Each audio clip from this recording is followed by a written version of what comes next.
lose sight of our calling, our command. Because wherever we go,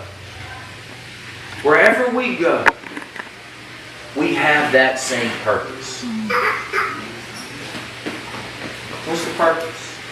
Come on, listen, I don't want to preach. I am an interactive preacher. I will call you out of the crowd to answer questions. Preach the gospel. Preach the gospel. To spread that solution. So let me ask you this. When you leave here and you go to Walmart, what is your purpose? Preach the gospel. When you leave here and you go, I don't know, you go down the street, you just walk down the street aimlessly, what is your purpose? When you leave here and you go to those million secular garbage AA meetings, now don't get me wrong, there's nothing wrong with AA, see? God brought me to AA, but AA brought me to God. But my intention, right, when I go there and I go to those secular AA meetings, what's my purpose? Preach the gospel. 100%. Right? That is our purpose. And think about what Paul and Silas, what their purpose was in that situation. Think about what they did in that situation and what the agenda was the entire time that they were in there. Locked down in shackles, singing praises and worshiping the Father with a purpose.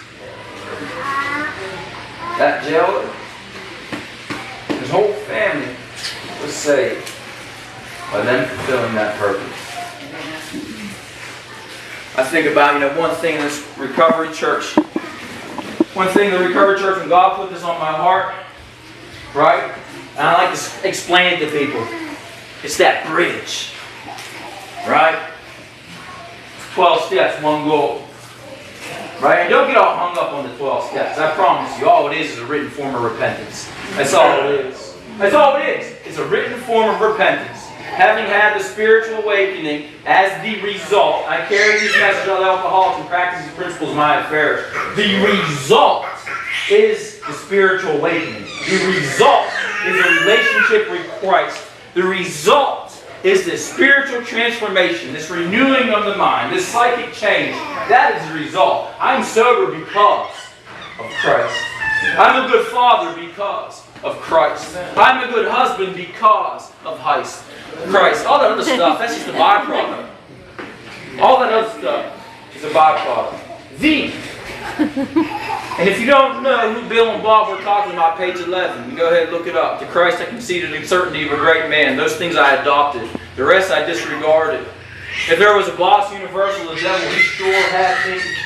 Bill is identifying in that, his story, in that book, that the relationship is Christ. Bill had that white light experience. Right? That white light experience. He had that spiritual awakening. Because of that spiritual awakening, he was sober. Doctor's opinion, Dr. Bob Smith, right? The guy he took under the wing, his sponsor. And I'll shatter that right now, because that sponsor is not even a sponsor is not even in that book. Spiritual advisor. Dr. Bob Smith, right? He had it a little different. He quit drinking, then had the spiritual experience. That's why that spiritual experience they call it the educational variety. See, but the purpose is in that 12th step principle. The purpose. Having had the spiritual awakening as the result. I carried that message to other alcoholics and practice these principles in my affairs. The purpose is to carry that spiritual awakening. I'm not talking about sobriety. So if I came in here, if Recovery Church preached about anything else outside of that spiritual awakening, I am not fulfilling that obligation that Bill and Bob intended when they wrote that book in the 1930s. I'm not fulfilling that obligation of what's written in the big book. I'm not fulfilling that obligation of what Paul and Silas did that day. They were locked down in that jail. And my brothers and sisters, if you leave here doing anything else fulfilling that obligation, well, you're not doing your job. Just ain't doing it. Right? They talk about in the book something funny, right? Talk about it's like that businessman who sits in the sunny Florida complaining about the sad state of the nation. We live in Florida and we're going to sit here and talk about how terrible the winter is up north. Right? That's what he's talking about.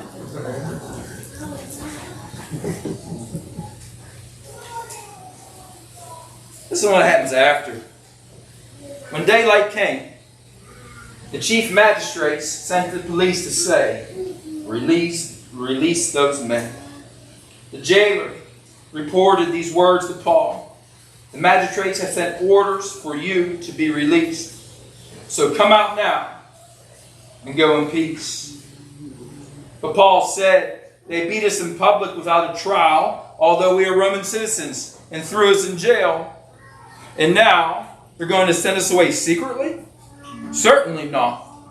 On the contrary, let them come themselves and escort us out. That's the whole lesson in itself. Your purpose. I learned throughout this journey that we are too casual with Christ. It's too convenient. We'll even talk about God when it's convenient. Let me tell you something. Being casual equals casualties. Being casual equals casualties. And I think each and every one of us can look in our lives and at least have 10 people that we knew were a casualty because of us being casual. I'm tired of it. I am sick and tired of going to funerals. I am sick and tired of Monday night quarterbacking my interaction when I'm going there and pulling that needle out of somebody's arm when I find them dead and unresponsive laying on that floor. I am so sick and tired of the what if. There is no more being casual. There is no more Monday night quarterbacking things of what I should have, could have done. Men and women, if we are going on purpose, if we are going with intention to go out there, bring that solution to a community that so desperately needs it. That's what it is. Amen. That's the objective, lighting that fire. That's my point, is to light that fire inside of you that you can't do anything but talk about Christ. You can't do anything but to go out there and see how many people that you can lead to the Lord. You can't do anything else but think, breathe, see, hear, talk, smell, walk, sleep, wake, eat your cereal, eat your chicken. Everything that you do for the rest of your life can do nothing but to think about Christ. Hallelujah. That renewing of the mind. So my prayer for you, I told you, see, you get me going. My prayer for you, I want to pray that there's presence and that conviction. Yeah, that baby's named Silas too. You know that? So that might be his great granddaddy right there. That might be Silas the 24th. I don't know how that works. But that's what his name is. Crying out. If we only cried out like that baby does in those times. If we only were that, you know what I mean, that little distraction in those times. My prayer for you, and each and every one of you, and my job, is that from here on out, when you don't, you are so convicted that you have to go back and do it again. You have to go and make a change on it. You are so convicted in those times when you're sitting there and you're thinking about doing something outside of the Lord's will. You're so convicted about that thing that's weighing on you that you know you need to repent for. You're so convicted about, you know what I mean? You know that guy's struggling. It should be me. Maybe the next guy. He'll take care of it. You're so convicted when you go in an AA meeting, CA meeting, BA, QA, DA, RA, the billionth different meetings that spun off of that one original program. I can tell you, I can prove that too, but that's a hell of a sermon. But you are so convicted to go into those meetings and say, "Hi, my name is Mike, and I am a recovered alcoholic." Or, "Hi, my name is Will, and I am a recovered addict." And you have that old timer who kind of calls you out to tell you know what you're talking about. You open the book, you show them what the book says. I go to secular AA meetings maybe like once a month, but I go in there fishing. You know what I mean? I go in there looking for the people who really want it, and then I pull them out of the way. And I'll tell you, at Recovery Church, we got a trophy case of people that have came out of that late. They got the solution. So tonight, if there's something on your heart, if there's something you're struggling with, if there's something you know that you need to repent for, if there's something, maybe, I don't know, maybe you just want that double anointing. You know what I mean? Maybe you just want that little, I don't know, that courage. Tonight is the night it happens. We don't leave this house until you do it. I got a babysitter. I'll stay here all night long. I know Jose and Michelle are cool with it. Yes, we I will stay here all night long. If I have to go up to each one of these rooms and start knocking on, start pulling them out of bed, and start leading them to repentance and leading them to the Lord. Because I'm on a mission. I am not casual with Christ. I am being blunt. I'm Jesus on purpose. Yes. You know what I'm saying? That is my intention. My intention is to bring you to the Lord. I tell them a couple months ago, I had this message, the harvest is plentiful, but the workers are few. I'm not here for the harvest. I'm here for the workers. That's right. And each and every one of you, there is something inside of you that kept you here. You didn't run when it rained. You didn't sit around that fire and say, "Man, is anything going to happen?" Something. I know who that something is.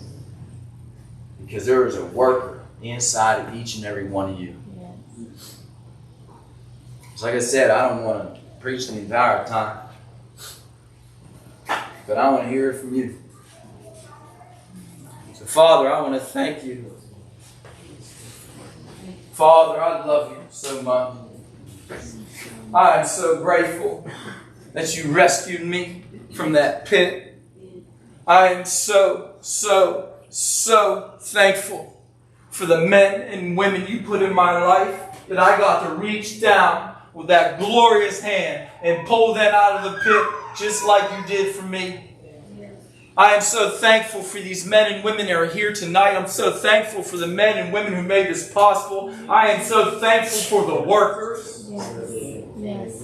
But Father, I pray for each one of my brothers and sisters, even one of my men and women that are here tonight, that if there is something on their heart, if there is something separating them from you, that they rebuke that thing by your name, by the blood that was shed on the cross, that the battle is already won.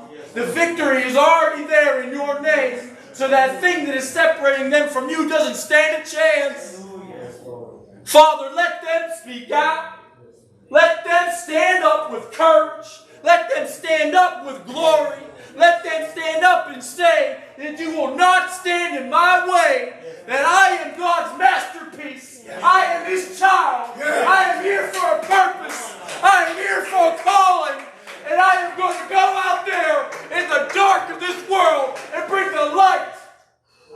The thing about that fire, God, the thing about that light, Father, is once you light that light inside, once that fire starts burning, that even the gates of hell can't stop that fire. Because they run in your name. You have the authority. Father, let my brothers and sisters know that they have that authority as well. You commissioned each one of us. You can, just like you did the 12. Just like you did the 12. Each one of us have that commission. Each one of us have that calling. Each one of us have that command.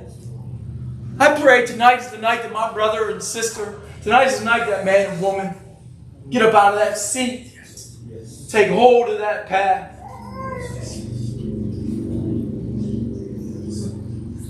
And then we pray. Amen. Amen. Jeez, that was loud. In Jesus' name.